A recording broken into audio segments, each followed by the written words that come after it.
رمضان كريم كريم كريم، شهر عظيم عظيم عظيم.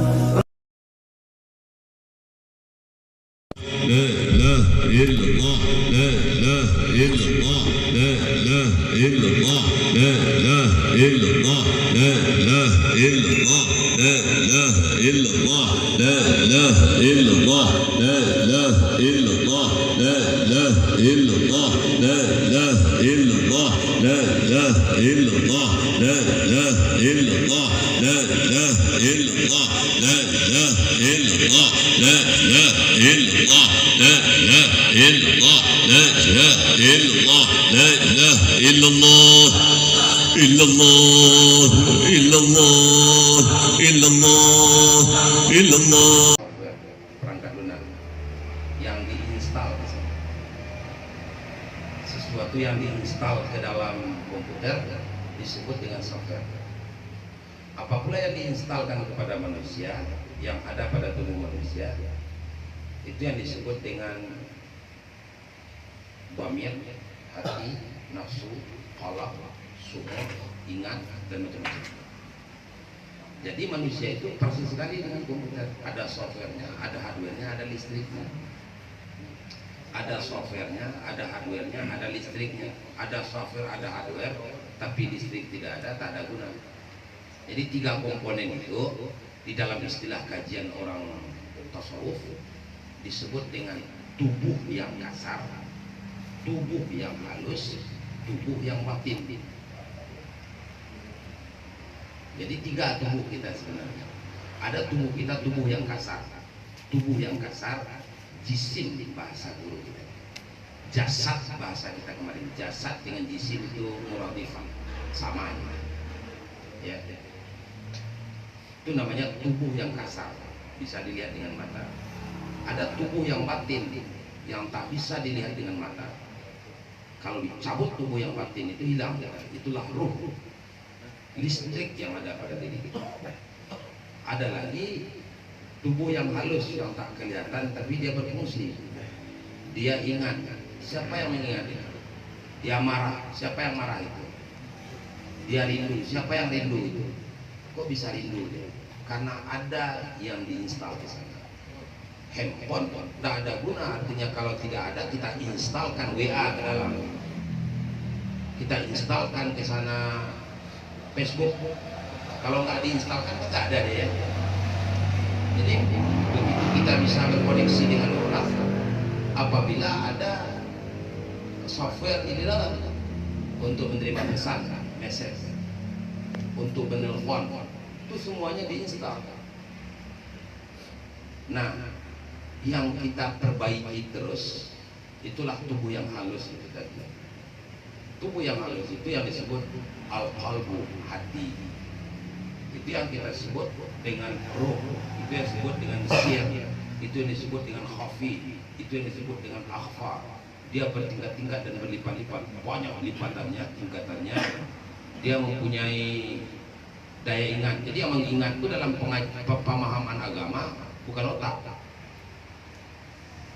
Orang ingat berakal, mikir dong kepala ya. Orang Arab mikir pakai dada. Karena yang mikir itu memang hati. Ya.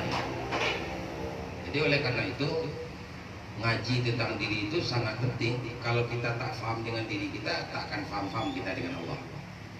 Baik, sekarang kita akan tuliskan di depan. Kita lihat semuanya ya, supaya kita bisa lebih paham. Kita lanjutkan kajian kita kemarin, sehingga makalah yang disampaikan oleh Abuya kita ini betul-betul bisa kita pahami dengan baik. Ya, yang membelakang bisa menghadap ke Bapak. Duduk baris dua, baris dua.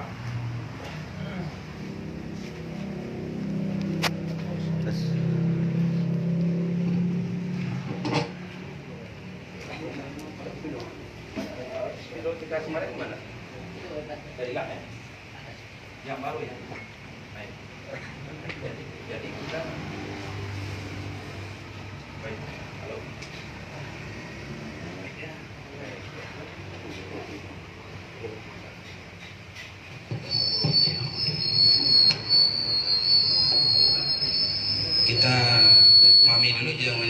mulai hancur pemahaman kita. Ini betul-betul harus ngerti ya. Nanti kalau kita zikir kita nggak paham zikir gimana. Bukunya. Pasangin ya, pasangin matikan, pasangin ya. Pasangin. Ya. Masa nggak paham kita. Bagaimana cara kita berzikir? Kemarin kita mengkaji tentang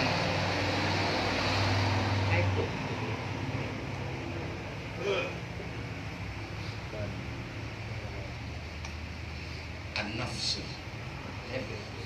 Jadi dalam hadis sudah kita pahami kemarin bahwa bukan hadis sebetulnya kata ulama. Ini wajib hafal. Man arafa. Pasangin ya, suruh matikan. Ini akan pasangin ya.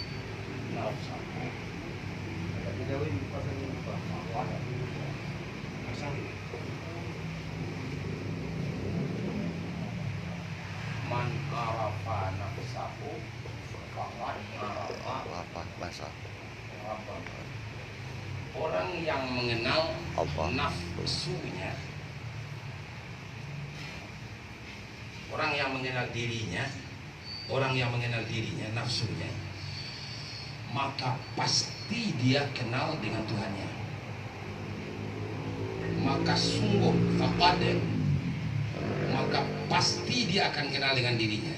Jadi untuk mengenal Allah itu cukup dengan mengenal diri kita. Orang yang tak kenal dengan dirinya pasti tidak akan kenal dengan Allah. Kemarin sudah kita jelaskan dalam perspektif yang kemarin begini. Nafsu atau diri manusia itu terdiri dari dua bagian. Ini dulu. Nanti jangan sampai rancu ya. Apa? Ada nanti tubuh kasar, tubuh halus. Karena kita banyak bawa bocah buku, jadi kacau kita pemahamannya. Sekarang kita gampang-gampang dulu. Yang pertama, nafsu manusia itu terdiri dari roh.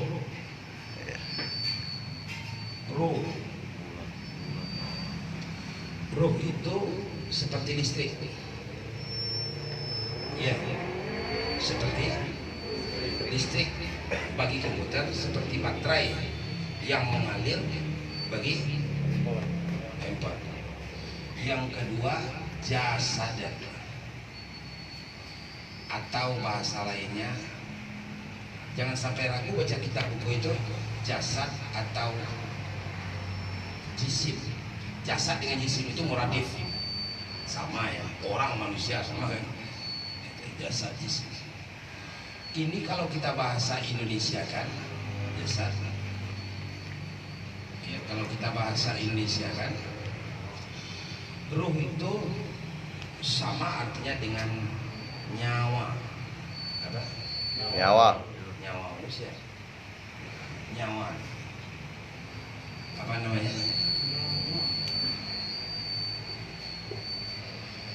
Jisim itu sama dengan tubuh. Tubuh ini dicipta Allah dari apa?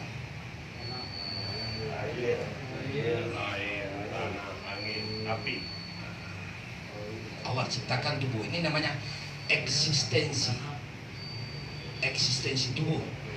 Yang pertama, tubuh manusia terdiri dari darah. Apa? Darah. Yang kedua, tubuh manusia terdiri dari air, dari tulang. Apa? Tulang gemulang ya. Kemudian bukan tulang Medan. Yang ketiga terdiri dari yang keempat terdiri dari daging.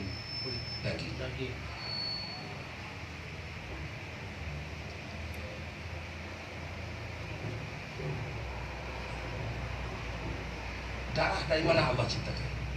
Api. Dari Coba pegang ini. mana? Abang ngapain dulu bentar? Pegang dulu bentar. Tulang Allah ciptakan dari apa?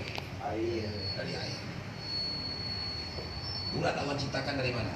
Angin. Dari angin. Pasir. Daging Allah ciptakan dari mana? Tanah. Dari tanah. Nanti masuk kita kepada zikir. Ketika Anda berzikir, saya berzikir, kita berzikir semuanya. Ini harus paham ini. Karena kita berjasad masalahnya. Kalau kita tak berjasad lagi tak apa. Kalau kita masih bertubuh, kalau kita udah roh aja kan tak perlu ini ngajinya. Baik. Api itu Allah ciptakan dari apa?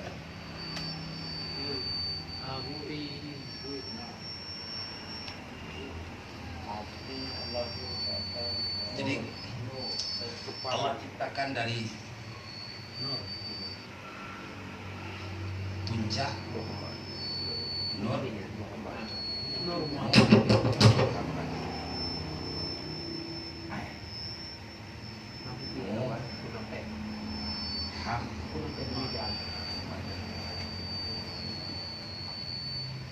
saya gitu kan itu contohnya. Kalau air Allah ciptakan dari mana? Dari dada nur. Angin Allah ciptakan dari mana? Dari pusar atau pusat, bahasa Jawa pusar. Kalau tanah Allah ciptakan dari mana? Kaki. Jadi sebetulnya kita ini siapa? Kita ini nur semata-mata. Tubuh kita ini nur semata-mata. Cahaya ini asli. Jadi dalam ilmu fisika, partikel apa? Nur yang dicipta Allah itu kun Muhammadan. Allah ambil roh.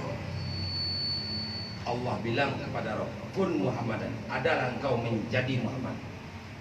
Kira-kira Muhammad itu kayak orang juga lah, ada punya kepala, ada punya dada, ada punya bagian pusat, ada punya bagian kaki. Seperti itu. Nah, Nur Muhammad itulah yang Allah ciptakan menjadi api. Bagian kepala Nur Muhammad Allah ciptakan api. Bagian dada Nur Muhammad Allah ciptakan jadi air. Bagian pusar Nur Muhammad Allah ciptakan jadi angin. Bagian kaki Nur Muhammad Allah ciptakan jadi dada.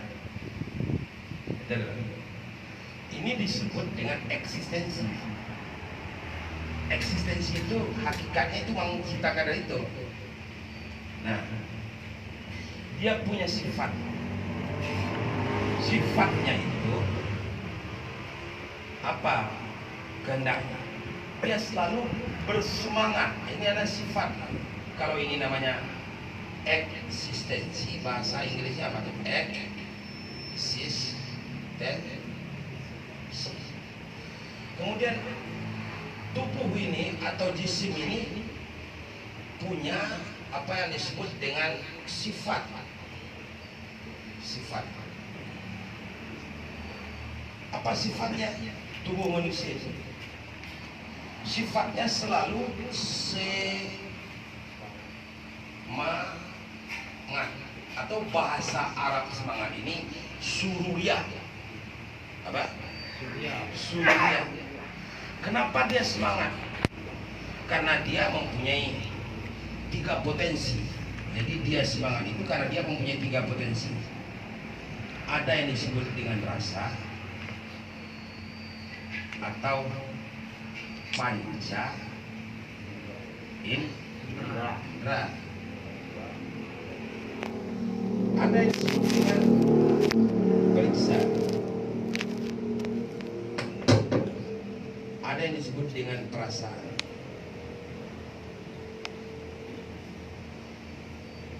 Ini kalau di badan ada 5 titik ini. Rasa itu di badan kita ada 5 titik. Coba tes. Rasa manis, asam, asin di mana? Lidah. Rasa merdu, memekakkan di mana? Di telinga. Rasa cantik, ganteng, indah. Rasa halus, kasar. Rasa harum, busuk. Nah, 5 titik. Nah, 5 titik. Tapi kalau periksa memenuhi kebutuhan panca indera ini kita semangat. Coba, semangat nggak cari duit? Mau nggak cari duit? Kenapa? Untuk makan. Semangat nggak cari duit? Kenapa? Untuk beli baju. Semangat nggak cari duit? Iya, kenapa? Pengen beli laptop, beli TV, mau enak mata. Semangat nggak cari duit?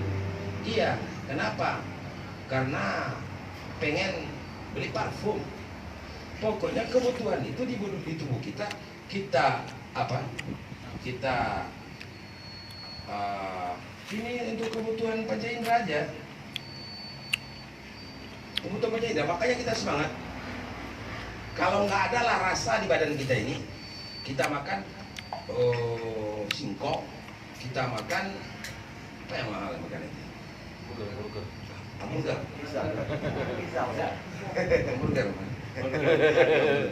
Hamburger. Singkong mentah kita makan dengan hamburger. Kalau kan sama aja rasanya, nggak ada rasa beda, ya makan aja lah. Tak perlu lah beli hamburger mahal-mahal. Tapi kenapa orang mau bekerja cari duit agar bisa beli hamburger, agar bisa beli rendang, agar bisa beli martabak Mesir, martabak India, kopi Aceh, apa lagi, macam-macam. Karena itu, karena kebutuhan indera saja. Karena indera itu suka kepada yang enak-enak, tapi dia kecenderungannya suka kepada yang enak-enak, suka kepada yang enak-enak. Kecenderungan dari panca indera yang 5 ini suka kepada yang enak. Mana suka perempuan cantik atau jelek? Atau nafsu itu? Ya. Mana suka baju harga 1 juta dengan harga tentu mutunya lebih bagus ya, dengan baju harga 50.000. 50.000 gatal-gatal badan pakainya. Kalau 100-200.000 enak dipakai di badan. Mana suka? Mana suka rumah gedongan harga 6M dengan harga cuman 120 juta RSSSS gitu. Mana suka? Suka rumah yang lebih gede. Kenapa kita suka itu? Kenapa kita semangat terus? Jadi tubuh kita itu semangat aja kerja karena memenuhi kebutuhan indrawi atau rasa. Kenapa kita semangat juga? Karena kita mempunyai potensi dalam kita, yaitu periksa. Kalau kita luka tangan ini, langsung aja itu mata kita peri, tangan kita yang kiri membantu, pikiran kita jalan, kaki kita jalan aja ke dokter, tolong obatin. Kenapa? Karena tubuh kita ini memang dia kontak-mengontak, semuanya di badan kita ini memang punya kesatuan. Nah, satu kesatuan dalam tubuh ini kalau tersinggung satu, semuanya berontak, semuanya tak setuju. Iya kan? Karena itulah dia semangat cari duit. Karena itulah semangat dia ngapa-ngapain. Kalau nggak ada nafsu ini mungkin nggak berkembang manusia. Lihat perempuan itu tenang aja, tak ada pernah apa-apa. Sekarang saudara-saudara kan habis zikir, saya habis zikir. Pulang lagi lihat istri masih meleleh air ludahnya. Masih pressing deh. Masih nggak? Masih sama saya. Karena apa? Karena kita punya rasa. Itulah yang bikin kita semakin hari semakin orang itu tidak pernah mau berhenti cari duit. Karena kebutuhan tubuh. Jadi kita punya perasaan. Aku ngapain itu? Saya heran tadi Pak Wali, semuanya dipanggil namanya. Semuanya disebut ketua hadang, ketua posko, Buya tidak ada pun disebut. Kenapa beliau sebut? Untuk apa? Untuk memelihara perasaan saja. Tak disebut apa. Ya, saudara-saudara, assalamualaikum warahmatullahi wabarakatuh. Acara sekarang kita mulai. Saudara-saudara duduknya rapi ya, dan tidak ada lagi yang bergerak. Oh, itu kan kata Pak. Besok apa kata bapak-bapak? Lain betul kayaknya Wali. Ya enggak? Apa kita rasa? Tak ada sedih. Tak sedikit pun dia hargai kita. Betul ya? Ini maaf. Ini kita mulai ngaji agak serius. Orang yang baperan itu sedikit-sedikit tersinggung. Ini orang mengandalkan tubuh yang kasar, nafsu itu mah, perasaan aja. Entah iya orang merendahkan kita, entah enggak, kita udah marah-marah aja, ya kan? Perlu betul bagi kita itu orang hormat begitu. Kalau kurang hormat orang pada kita, halah. Itulah yang disebut dengan perasaan. Padahal perasaan itu kacau sebenarnya. Apalah perasaan itu sifatnya sementara aja. Kita lihat. Biasanya periksa itu meliputi jasad. meliputi jasad. Tapi kalau perasaan itu jasad dan ruh. Kalau udah perasaan yang tersinggung dan yang bergerak, pokoknya marah, kemudian hatinya sakit, dia tanam dendam sama orang. Kenapa? Memperturutkan perasaan. Nah, disinilah sifat-sifat yang ada pada pada tubuh inilah. Maka lahirlah apa yang disebut dengan keinginan diri, atau keinginan itu bahasa Arabnya hawa Nafsu. nafsi. Hawa nafsu, keinginan diri. Diri yang mana? Diri yang ini nih maksudnya, bukan diri yang ini. Keinginan diri, hawa nafsu. Apa keinginan diri kita?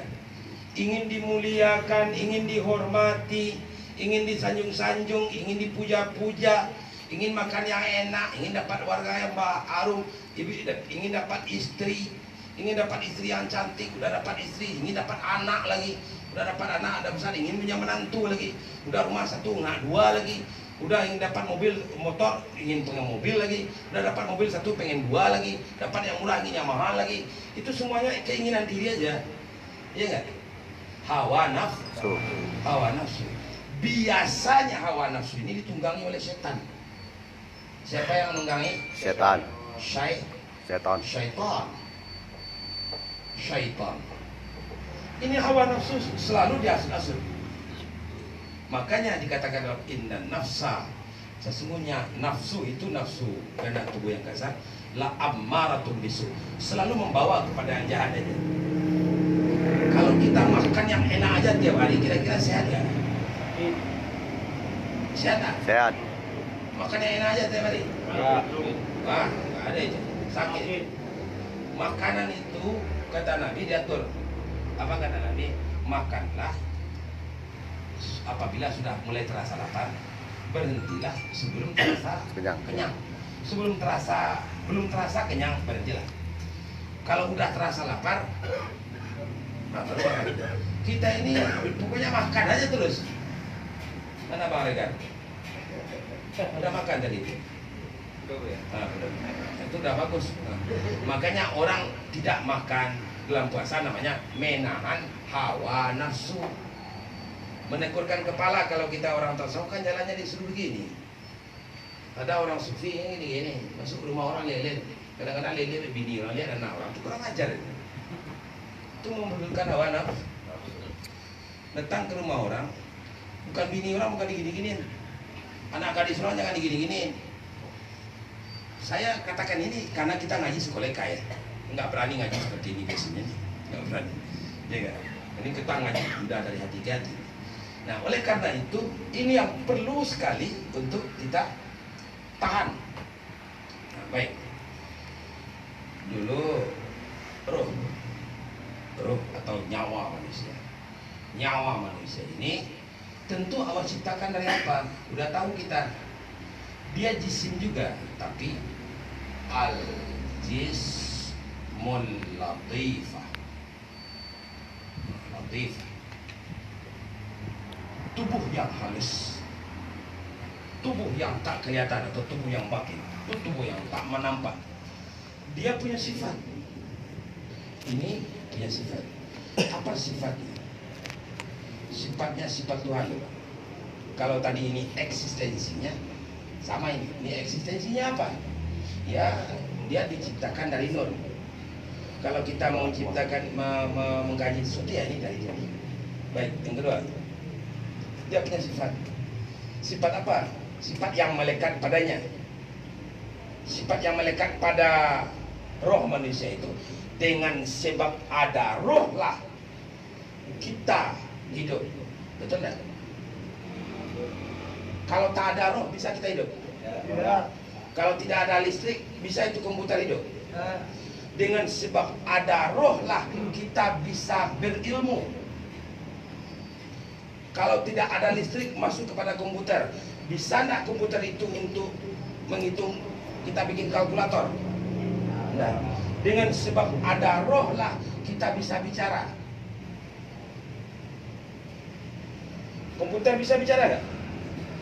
Bisa. Dengarkan lagu di komputer bisa? Bisa. Kenapa? Karena ada listrik loh. Coba nggak ada listrik, nggak ada itu bisa nyanyi itu komputer.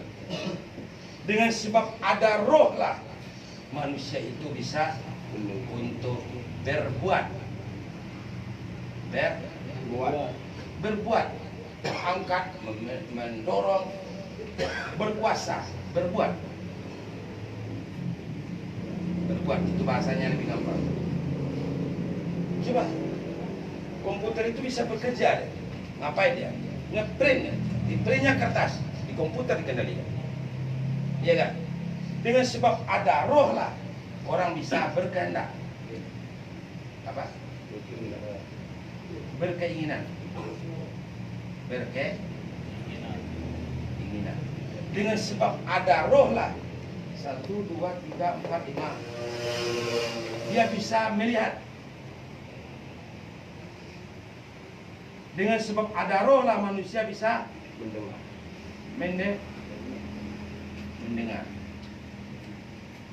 Ini semua sifat Allah ini. Jadi roh itu sifat Allah. Sifatnya dia punya apa? Punya karakter sifat asli, itu sifat Allah. Apa sifatnya? Hayat apa artinya? Hidup. Ya, itu hidup. Ilmu, ya ilmu. Bicara, alam. Berbuat, berkeinginan, melihat, mendengar.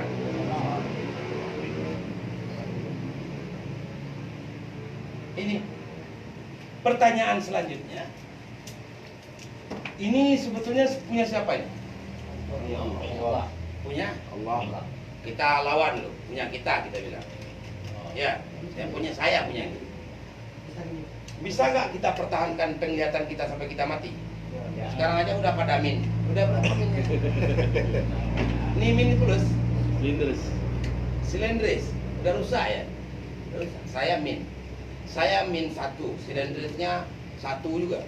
Pokoknya kalau lihat komputer itu susah ya. Bisa peran mata, bisa peran nonyol katanya. Bisa kita halangi. Kalau kita yang punya tentu bisa sekehendak hati kita. Ternyata kalau buta datang, sakit mata datang, nggak bisa kita halang-halang. Telinga, dulu kita nyaring, alhamdulillah sekarang masih dengar. Iradat, ini si Kabir, dan kuat, sakit kemarin, loyo. Nggak tenaga, datang ke surau tak bisa, datang ke Dayak tak bisa, ngaji tak bisa, datang ke posko tak bisa. Lunglai, kudrat hilang. Apa hilang? Tanya dia, mau makan apa? Biasanya kan enak tuh mie Aceh. Ini akan ada apa nih? Semangka. Selera, hilang ya ada. Ini menandakan bukan kita yang punya ini semuanya. Kak kita yang punya. Apa yang ada pada diri kita berupa hidup, berupa ilmu pengetahuan, berupa bisa ngomong, bisa berkudrat, bisa beriradat, bisa melihat, bisa mendengar, semuanya pasti bukan kita. Tak ada yang kita punya. Bisa paham nggak itu? Bisa paham nggak itu? Ini pasti bukan kita yang punya. Terus punya siapa? Punya. Ya pasti kalau tidak punya kita tentu punya Allah. Iya kan? Gak mungkin juga punya bapak kita. Karena ternyata bapak kita lebih tak berkuasa kepada kita daripada kita. Kita lebih berkuasa kepada diri kita daripada bapak kita kepada kita. Jangankan bapak kita aja gak bisa menguasai diri kita. Berarti ini pasti punya Allah. Punya siapa ini? Punya Allah. Punya Allah. Allah yang punya. Kok ada lah yang punya Allah sama kita? Kok ada? Tiba-tiba kita bisa melihat dia. Tiba-tiba kita bisa mendengar. Tiba-tiba kita bisa beriradat. Tiba-tiba kita bisa berkudrat. Tiba-tiba kita bisa berkalam. kita tiba-tiba kita bisa mengetahui membedakan yang baik dengan yang buruk. 线路输入 Kita hidup tidak mati. Kok ada ya gitu sifat Allah sama kita? Nah, kemarin sudah kita bahas, mungkin saja ini alternatifnya berapa? 3. Jadi kita ingat dulu. Apa alternatifnya kemarin? Yang pertama alternatifnya mungkin saja Dipinjam. diberikan oleh Allah. Mungkin saja Dipinjam. dipinjamkan. Mungkin saja Dititipkan. dititip. Kita tes, kalau diberi pasti tidak. Kalau diberi nggak mungkin ini. Masa pula Allah sudah beri kepada kita 7 buah sifat, Allah ambil lagi. Ya nggak? Udah Allah beri pendengaran kepada kita, kemudian Allah ambil lagi. Kalau sifat manusia itu baik itu lagi gitu. Wah, lihat kasih sama saya apa ya? Peci. Ya, saya kasih. Ya, peci. 2 jam kemudian atau 1 hari, oh mana peci saya kasih kemarin lagi. Kira-kira baik nggak seperti itu? Tidak. Nggak baik gitu, nggak mungkin Allah nggak baik lah ya. Menandakan ini pasti tidak diberikan oleh Allah, pasti tidak. Nah, dipinjamkan kali ya. Kalau dipinjamkan barang pinjaman, boleh barang pinjaman itu kita nggak pakai ini aja, Ya, usaha. besok kita beli yang mahal. Udah berapa tahun? 4 ya, udah patut itu diganti mah. Besok beli aja mana Pak itu? Beli aja. Ya, harap sabar aja dah. Ini. Nah, biar aja jangan diganggu lagi. Nggak ada itu baiknya. Enaknya konsentrasi aja dengan pengajian. Nah, ini pasti dipinjam. Kalau saya pinjam duit sama antum, sama sampean, mana bapak dari Jawa? Sampean itu bener ya bahasanya. Sampean itu sama dengan kamu ya. Bahasa Banjarnya pian. Saya pinjam sama pian gitu maksudnya, sama sampean bahasa Jawanya, sama antum bahasa Salafinya. Salafi bahasa antum, bahasa Salafi. Nah, kemudian Pak jatuh tempo pinjaman itu tanggal 1. Boleh nggak kita minta undur? Boleh aja. Ustaz, tolong pinjam ini lah. Ustaz, pinjamkan binti duit.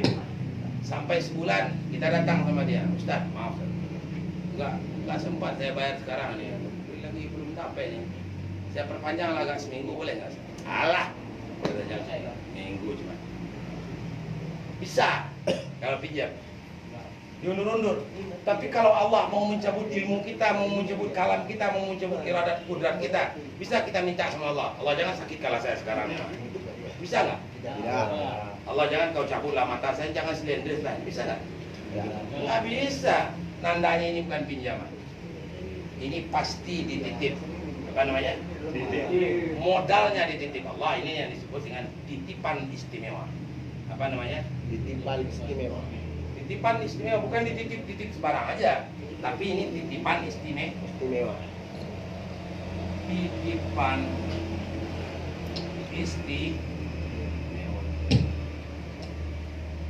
Biasanya kalau orang nitip kepada kita, boleh kita pakai kan? Tak boleh. Nggak boleh lah. Saya titip motor sama saudara. Nyampai sudah bawa-bawa kemana-mana, boleh ya? Orang nitip bajunya di rumah kita.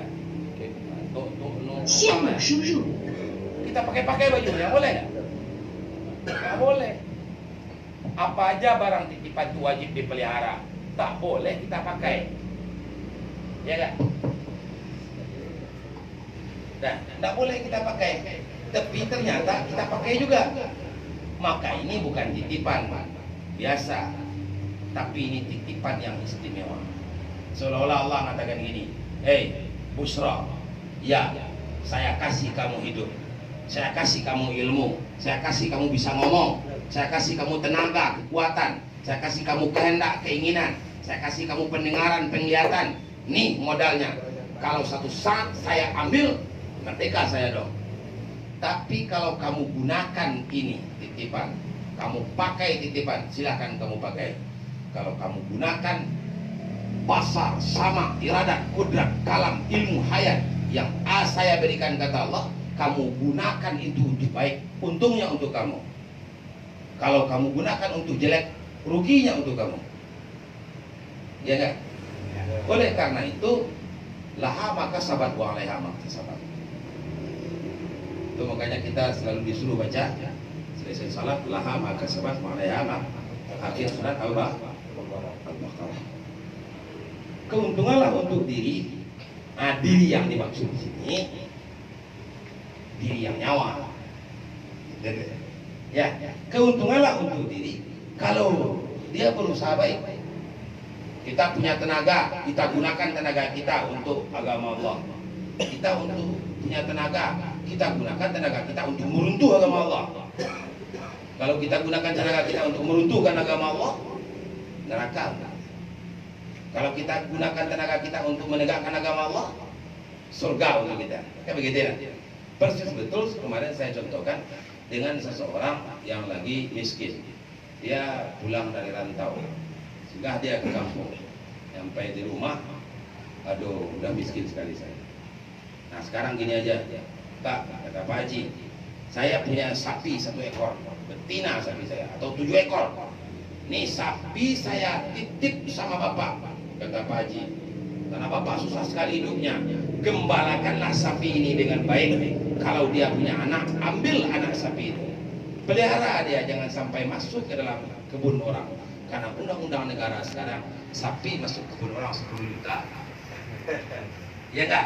Oh. Oleh bapak yang belangsat hidupnya, balik dari rantau, miskin dibawa pulang ini, digembalakanlah sapi ini, dipelihara baik-baik. Pada tahun pertama dapat anak 2, pada tahun kedua dapat anaknya 5 ekor, 7 ekor titip. Nih 7 buah, 7. Dah beranak pinak, dah sampai 10 tahun.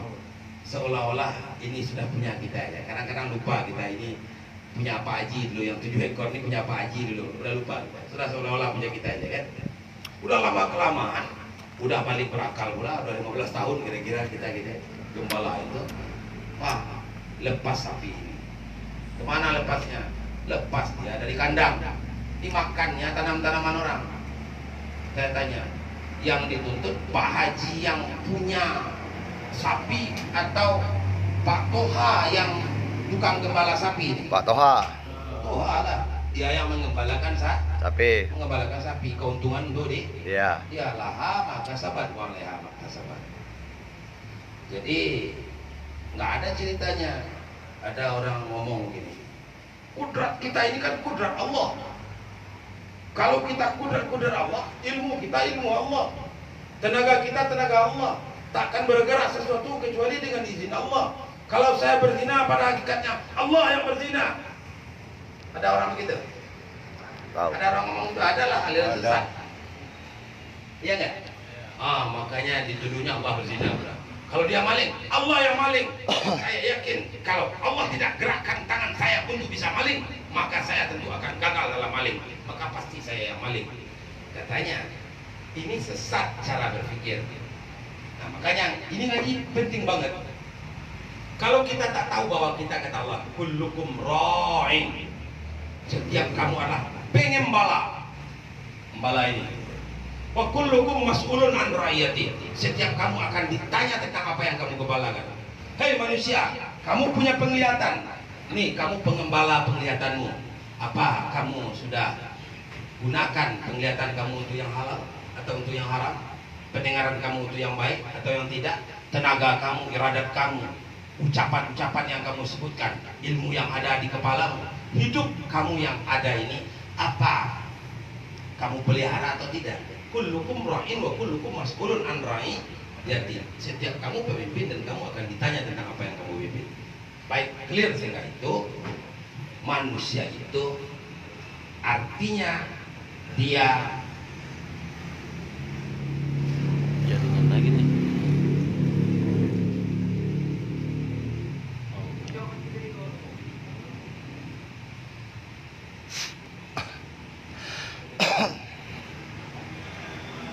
baik. Artinya manusia itu adalah mempunyai 2 unsur. Pada dasarnya 2 unsur. Pertama ada unsur disebut dengan jisim atau jasad. Ada yang kedua unsur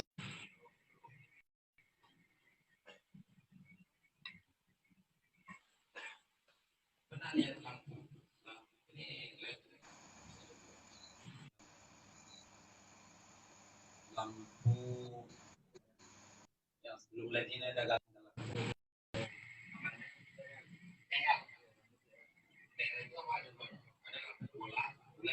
Di dalamnya ada gagak 3 titik. Ya, lampu pijar. Saya contohkan lampu pijar. Jadi lampu pijar itu kayak gini lah ya. Bagus gambarnya. Nah di lampu pijar ini ada gagangnya 2, ada penghubung. Ini biasanya digabungkan dengan listrik. Ada talinya, ada kontaknya. Kontaknya ada seperti ini, ada cabangnya 2. Seperti itu kira-kira ya? Ya, betul nggak? Ya. Kalau kontaknya kita taruh ke dinding, lampu ini hidup, betul? Betul. Kalau kontak ini kita cabut, lampu ini Mati. mati. Iya nggak? Ya. Lampu itu hidup. Buktinya apa? Di mana sumber hidupnya? Listrik. Di listrik. Listrik itu ternyata masuk ke sini. Nah, ketika itu hidup api di sini. Karena ada api buah-buah yang hidup di sini, bercahaya semuanya. Seluruh bagian. Bercahaya ya?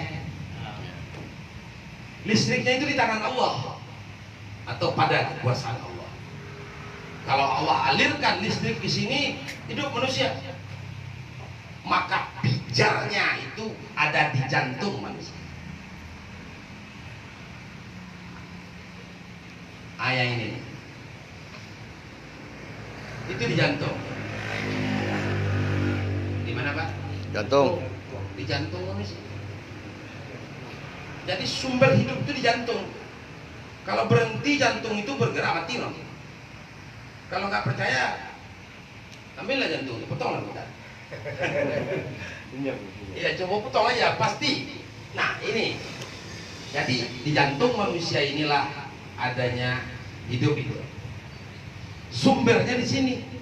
Maka kalau ini masih hidup, maka bersinarlah seluruh tubuh ini, bercahayalah seluruh tubuh ini, bisalah digerakkan semuanya.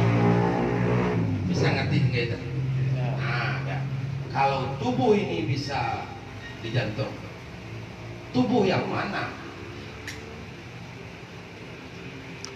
Maka karena tubuh itu 2, maka jantung ini disebut apa ini gambarnya? Atau apa ini Pak? Jantung atau dalam kurung hati sanu Bari. Tubuh manusia ini bagaimana? Dia punya roh. Bagaimana bentuk roh? Persis betul dengan bentuk jasad. Kalau kaji kita disuruh dulu, kalau lo lilin baitu kalau loyang. Bagaimana bentuknya tubuh, begitulah bentuk roh. Nanti Bapak badan ini sudah hancur, Bapak bertemu dengan roh saya dalam kubur, kan? Atau di akhirat. Ya seperti ini juga bentuknya. Ya nggak ada beda. Bapak pasti bisa kenal. Ya. Nah, roh ini maka jantung atau hati sanubari secara jasad di sana pula lah letaknya qalbu. Apa namanya? Kalbu. Qalbu. Ya. Qalbu atau kalbu ini disebut dengan hati nurani. Coba perhatikan satu buah hadis. Ala fil jasadi mudghah. Ketahuilah dalam satu tubuh ada mudghah. Ada segumpal daging. Iza saluhat saluhal jasadu kullu. Iza fasadat fasadal jasadu kullu. Apabila baik daging itu, maka baik seluruh tubuh. Atau tidak baik daging itu, maka tak baik seluruh tubuh. Tahukah kamu apakah daging yang segumpal itu? Daging yang segumpal itu adalah ala wahyal qalbu. Apa dia? Qalbu. Apa dia? Apakah kalbu ini maksudnya kalbu jasad? Ketahuilah di dalam jasadmu, ala fil jasadi. Ketahuilah di dalam jasadmu, tubuh kasarmu, ada segumpal daging, daging jantung, ada di jantung. Apabila baik jantung ini, baik seluruh tubuh, baik seluruh perangainya. Apabila jelek, jelek seluruhnya. Diteliti, jantung penjahat, pembunuh orang dibelah kalau dia mati. Dia juga baik juga, jantungnya tidak ada, rusak-rusak, ada bengkok-bengkok. Dia jantung orang jahat, sama aja dengan jantung orang baik. Maka yang dimaksud dengan kalbu itu adalah roh, sumber roh manusia. Kalbu itu ada di jantung, itu maksudnya.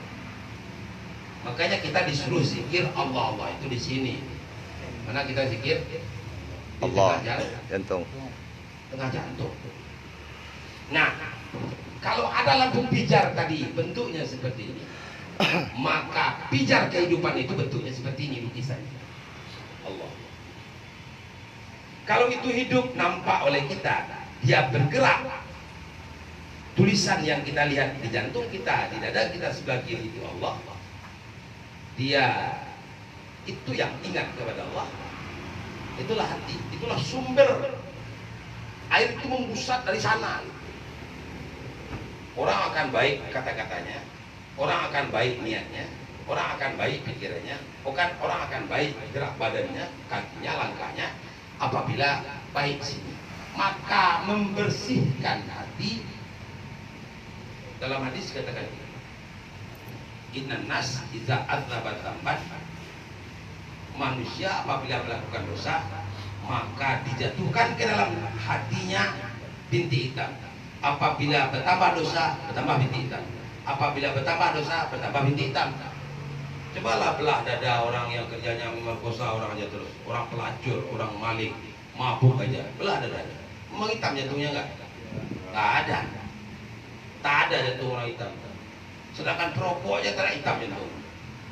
Iya kan? Berarti jantung yang dimaksud di sini bukan jantung Kalau yang kita lihat, tapi apa yang bersemayam di jantung, itulah sumber roh yang disebut dengan al-qalbu.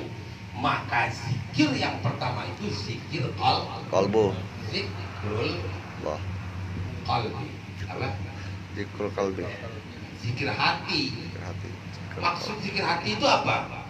Bukan hati dalam bahasa Indonesia. Kalau hati dalam bahasa Indonesia letaknya di dada sebelah kanan. Ya, hati dalam bahasa Indonesia bukan kalbu bahasa Arabnya. Bahasa Arab hati bahasa Indonesia ini bahasa Arabnya al-kabidah. Al-kabidah. Bukan al-qalbu. Al-qalbu itu bahasa Arab jantung. Berarti makanya kita berpikir itu miring dada ke kepala kita ke dada kiri, tegurkan kepala, rapatkan mata, rapatkan bibir, tongkatkan lidah ke langit-langit, rasakan diri mati, lihat jantung kita. Ya dah. Tulisannya Allah, Allah, cahayanya terang benderang.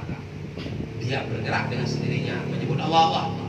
Maka dia baca Allah, kita dengar pula. Itulah keunikan hati. Nah, ini yang sangat penting untuk kita ketahui. Sekarang kita masuk pada Rasul. Baik. Kalau ini masuk ke sini, dia hidup. Kalau ini roh ini berangkat, apa akibatnya? Dia akan jadi mati dia. Sekarang kita akan masuk kepada sesuatu yang sangat penting. Apa itu? Yang pertama, saya katakan tadi ada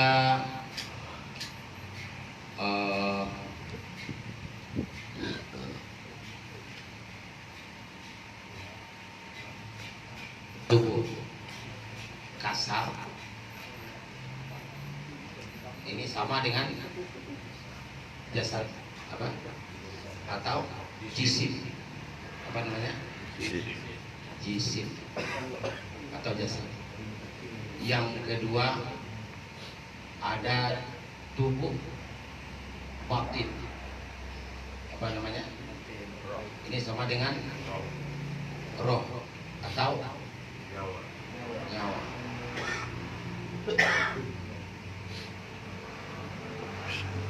Nah, yang ketiga ini yang mencari ulah terus.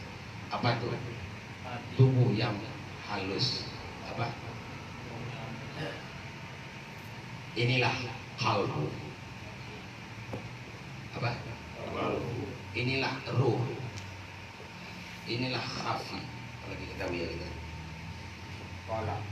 Inilah akhfa. Ya. Inilah sir. Inilah sir. Apalagi? Inilah sir, khafi, akhfa. Inilah fuad. Inilah yang mengingat. Baik. Jadi apabila ruh ini masuk ke dalam tubuh, Allah berikan potensi seperti ini, maka lahirlah apa yang disebut dengan diri terpisah. Apa itu diri terpisah? Diri yang tak bisa dilihat. Sebetulnya dia tak ada itu. Dia tak ada. Yang ada cuma roh aja kan. Cuman karena adanya ruh masuk tubuh lah, maka ada pintu-pintu roh atau pintu-pintu hati. Inilah pintu-pintu hati. Kalbu, roh, sir, apa